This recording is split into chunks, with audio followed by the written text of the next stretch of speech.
실화, 가장, 주장, 대피셜, 기타, 우리 주변 인간들 이야기. 더워. 안녕하세요, 우주인입니다. 오늘은 인도 결혼식에서 일어난 사건에 대해서 잠시 이야기해볼까 합니다. 인도에서 결혼식 도중 신부가 심장마비에 걸려가지고 사망을 하게 돼요. 보통 이런 경우라면 신부 장례를 치르고 혼자 살거나 아니면 다른 집안에 있는 사람을 만나가지고 재혼을 하거나 아니면 재혼이라고 하기도 그렇고 다시 혼인을 하거나 그렇게 하죠. 그런데 여기는 어떻게 하느냐, 신부가 죽으니까 그냥 그 신부 동생이나 언니 중에서 한 명이 백업 멤버가 돼가지고 이제 그 남자랑 결혼을 한 거예요. 그러니까 예를 들면 뭐가 있을까, 전자랜드 그런 데 가서 냉장고가 이상해요, 냉기가 안 나와요, 불이 안 들어와요, 그렇게 이야기를 했는데 그럼 다른 걸로 바꿔가세요, 이런 거랑 비슷한 느낌이거든요. 한국 사람 정서로는 이게 좀 상당히 이해하기가 힘든 그런 일들이었어요.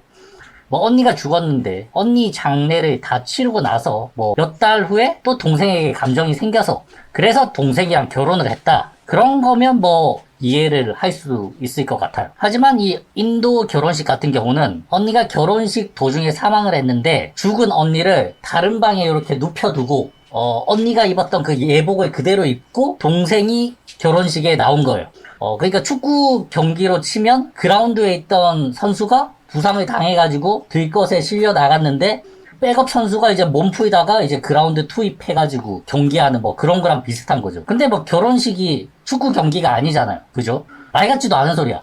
이런 걸 문화의 상대성이라고 봐야 되는 건지 저는 솔직히 이해하기가 조금 힘들어요. 제가 보기엔 이건 그냥 매매혼이에요. 그쵸? 제가 앞서 이야기했듯이 전자랜드에서 냉장고를 샀는데 불량이다, 그래서 새 걸로 바꿔가세요, 그런 느낌이거든요. 애당초 결혼하기 전에 아마 죽은 신부 같은 경우도 이 신랑한테 마음이 없었을 거예요. 그냥 결혼 지참금은 받았는데 자기 딸은 죽어버렸고 이제 부모 입장에서는 결혼 지참금을 다 써버렸거나 아니면 돌려주기가 아까워서 이제 다른 딸을 대신 시집을 보내는 그렇게 한 것 같아요. 그 영화 가버나움에서도 나왔는데 아버지가 자기 딸을, 어린 딸이에요, 10살인가 12살인가 그런데 그 자기 딸을 다른 사람한테 팔아버려요.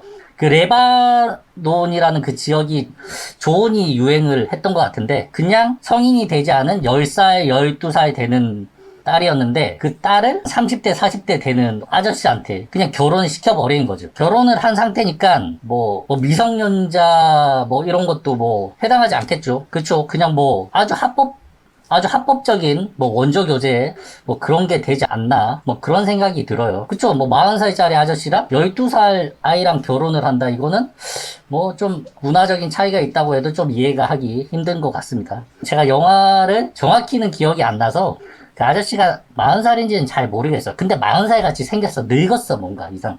그런 느낌이었어. 더 땀 찬다. 예전에 정인이 사건도 있었고 이런 인권에 대해서 한번 생각을 해봐야 되는 문제라고 생각을 해요. 돈으로 사실 사람의 목숨을 사고 파는 게 아닌가 그런 생각도 들고, 이번 인도 결혼식 같은 경우는 매매혼이나 마찬가지인 거고, 저는 사실 가정 환경이 안 되고 키울 여건이 안 되면 자식을 낳지 말아야 된다고 생각해요.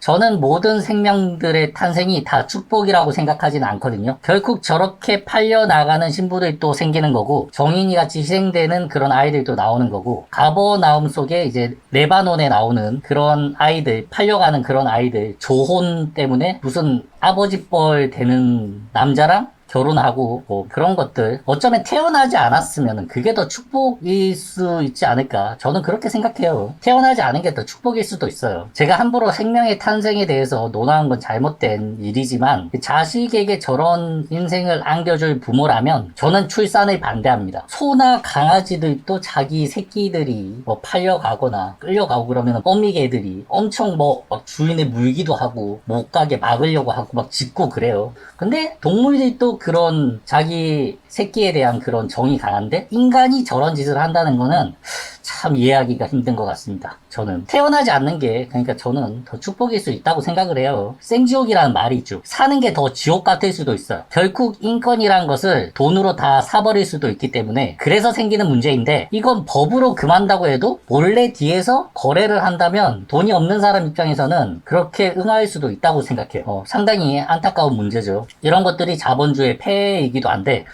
그래서 국가가 잘 사는 것도 참 정말 중요한 것이라고 생각이 듭니다. 저런 거 보면 그래도 대한민국에 태어난 게 참 다행인 것 같기도 하고, 그냥 사람 인생이란 게 태어나는 순간부터 70, 80%는 정해지는 것 같아. 오늘 또 정말 안타까운 이야기를 해보았네요. 이상 우주인이었습니다. 다음에 또 만나요.